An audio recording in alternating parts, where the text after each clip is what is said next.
I was sick. I was sick mentally, I was sick physically.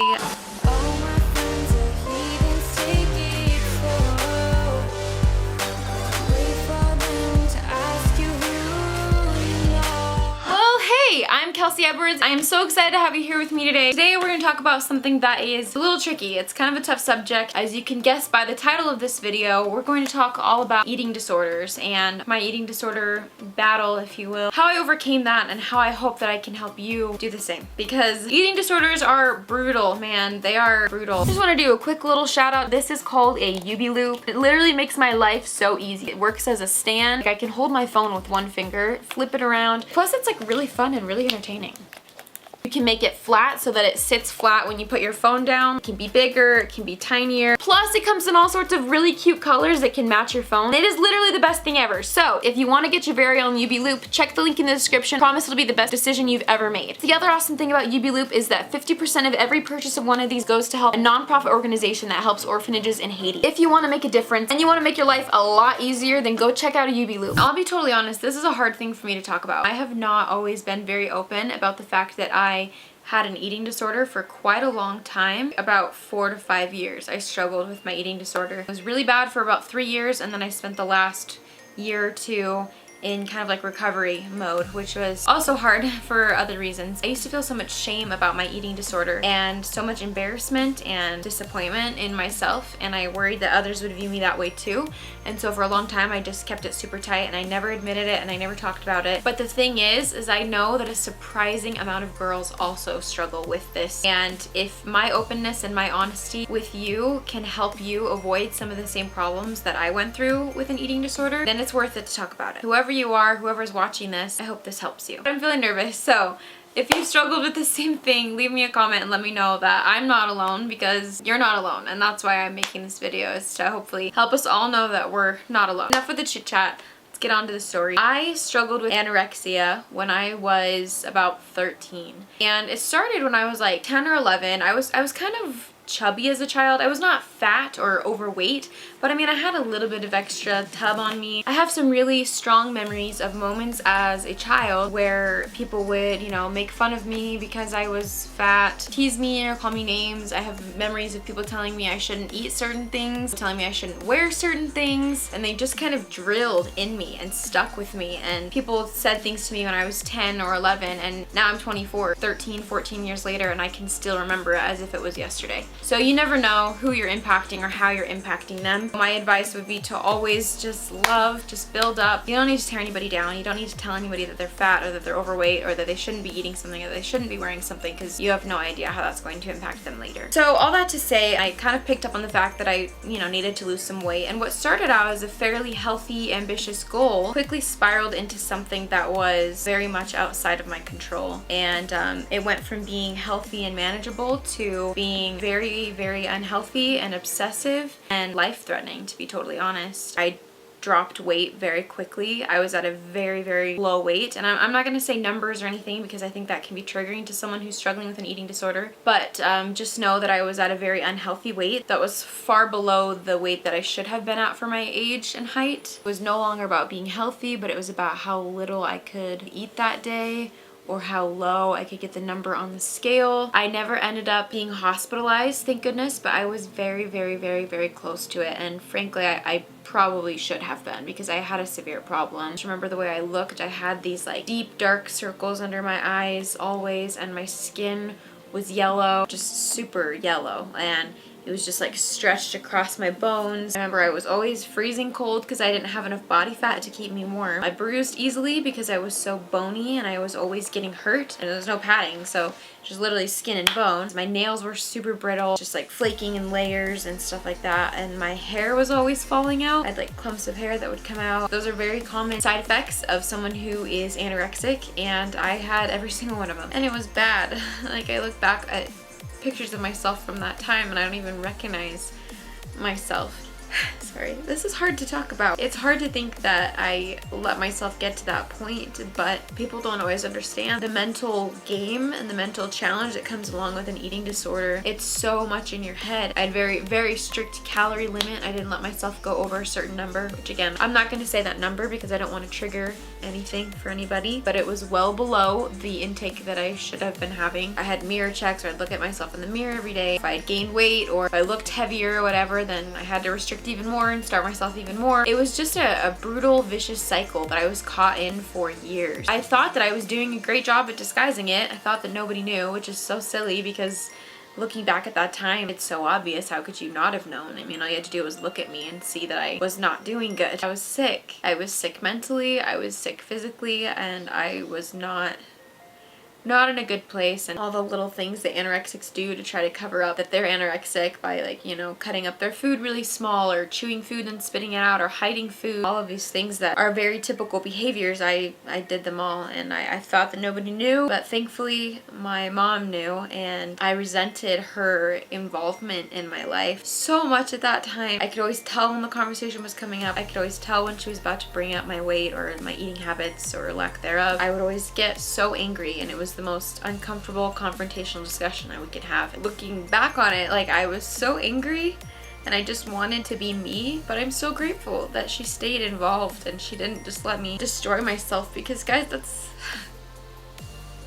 what happens. And I think that's the thing that really caused me to turn things around. Remember, I hopped on this website, and I don't remember what the website is, but if I can find it, I'll link it below. I just read story after story after story of people writing about their loved ones who died from an eating disorder, whether bulimia or anorexia. In that moment, it just hit me. The amount of lives that I could potentially impact in a negative way, all for what? A low number on the scale. I was literally willing to risk my own life just to see a low number on the scale. I think that's when I realized there's so much more to life. Life is a beautiful thing, and so much to be enjoyed, and so much to be loved, and so much to be sought after.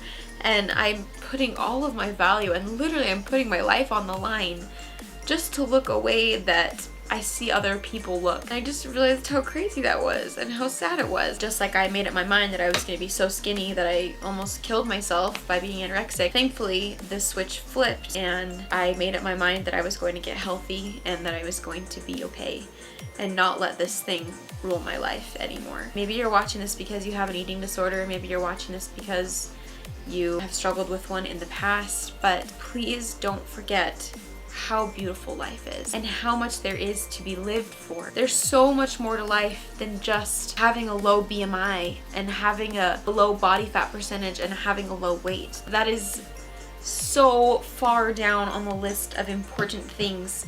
It's not even funny. Your life and everything that you can contribute to the world is so valuable and so much more than that meaningless number. I hope that you can take this information, you can internalize it, and realize the potential that you have for good, and realize the potential that you have to make an impact on the world with your life, and the potential you have to bring other life into the world as well. And one of the other things that contributed to this was, you know, not only am I hurting my own potential at life, but I am hurting the potential at life for a future child. And you may or may not know this, but people with an eating disorder have a less likely chance of being able to get pregnant. I don't know the exact percentage, but an eating disorder affects your fertility and makes it really hard to have babies. You know, my whole life, my goal has been to be a mother, and the thought that I wouldn't be able to do that maybe one day because of the choices that I was making as a teenager just kind of rattled my world, really helped me realize I needed to pull my act together. There are so many negative side effects. Besides the fact that you can literally kill yourself, there are a lot of other problems that come into play. Like, for example, it can really delay puberty when you have an eating disorder because your body doesn't have the nutrients that it needs to make these changes in your body. I actually was a very late bloomer in puberty and in my period and everything, and that was because of my eating disorder. I didn't start my period until I was almost 15, which is okay. Everyone's body clock is different, everyone's in a different time frame. I know the reason why I started so late and the reason why my body changed so late was directly related to the fact that I had starved my body for so long and not given it what it needed to make those changes in my body. And I never struggled with bulimia personally, but I know a lot of friends who did, and I know the damage that being bulimic can do as well to your body. It can damage your teeth, it can damage your digestive system, it can do so much harm. These eating disorders are vicious and they are brutal. They're not something to mess with. I think a lot of times we base our eating decisions on other things that we're experiencing in life, and I know that that's a very common thing for teenage girls. They often feel like their life is spiraling out of control but food and what they eat and their diet is one thing that they can control all the way, and so they do, and they go all the way. So if you're feeling that way, like you can't control anything and that this is the one thing you can control, I want to challenge you to think outside the box. Think about the things that you do have power over. You have power over your future. You have power over your grades. You have control over your career. You have control over your job, or what kind of job you choose, friends that you choose, people that you date. You have control over the clothes that you wear. So many things. You have control over the way that you spend your time, the people that you choose to have in your life. You may not always have power over their choices or their actions, but you do have power over how you let them affect you. And if somebody negative, or if people who are negative are in your life constantly, you have the power and you have the choice to remove them from your life. That is your right. Bring people into your life who uplift you and make you happy. I promise you that food is not the only thing you have control over. There's so many things in your life that you have a say in, and food does not have to be the be all and end all thing. Anyways, this is heavy. This is really heavy and this is hard. I'm sorry to be so emotional, but I know that this is an important subject that needs to be addressed. Your life is valuable and you have so much goodness to offer the world. And I promise you it goes so much deeper than just some random number that doesn't define who you are. A scale can't tell you how beautiful your heart is or how good your heart is. A scale can't tell you how strong you are, how quick your mind is, or how helpful you are. A scale can't tell you how much love you have in your heart or how much other people have love for you. A scale can't tell you what a hard worker you are, what a big dreamer you are. And a scale cannot measure the value that you bring to this world. So please don't forget that. And please don't for a moment think that your value and your worth is defined by that number on the scale, because it has nothing to do with it. You are beautiful the way you are. You're amazing the way you are. Your body is great the way it is. And you know what? I get it. I understand. I think a lot of times people say that and they kind of disregard the fact that we have media pushing the opposite message to us constantly. I get it. As a female, I struggle with this too. I see all the tiny, skinny little Instagram models, or, you know, all the girls on the magazine covers, or even I just sometimes go to the pool and I see all the girls and I look at my body. My body is different. My body is curvy. It's taken me years to love that and to be okay with that, but I finally am. Who gets to say that our bodies are or aren't beautiful? Who was the one that decided that the skinny body type is the one that everybody should have? And if you have that body type, great. You have a beautiful body. Your body is amazing. But if you don't have that body type, you don't have to. Your body is beautiful the way that it is. I am a huge supporter in taking good care of your body, filling it with good foods, exercising regularly, and taking good care of your body to show it that you love it. But that comes from a place of love. It doesn't come from a place of loathe. And just think about all the amazing things that your body can do that have absolutely nothing to do with your weight or your thighs or your arms or your tummy or any of your trouble concern spots. Your body is incredible. You can walk, you can run, you can jump, you can laugh, you can dance, you can tumble, cook, exercise, play instruments, smile, cry like I've been doing. You can travel, you can make things. There's so many amazing things your body can do, and it has nothing to do with that number. If I can instill one thing in you, it's to please see your value outside of that scale, because your value is not defined by that. And if you've ever had to be hospitalized for an eating disorder, that's okay. That's nothing to be ashamed of. That's nothing to be embarrassed about. You can talk about it and know that it is just a part of your recovery process. If you're struggling with an eating disorder, if you're thinking about restricting yourself and developing an eating disorder, which I would hope no one would ever purposely do, I want to invite you to flip the switch like I did and choose life. Choose to see everything that you bring to the table. Choose to see your value. Choose to see your heart.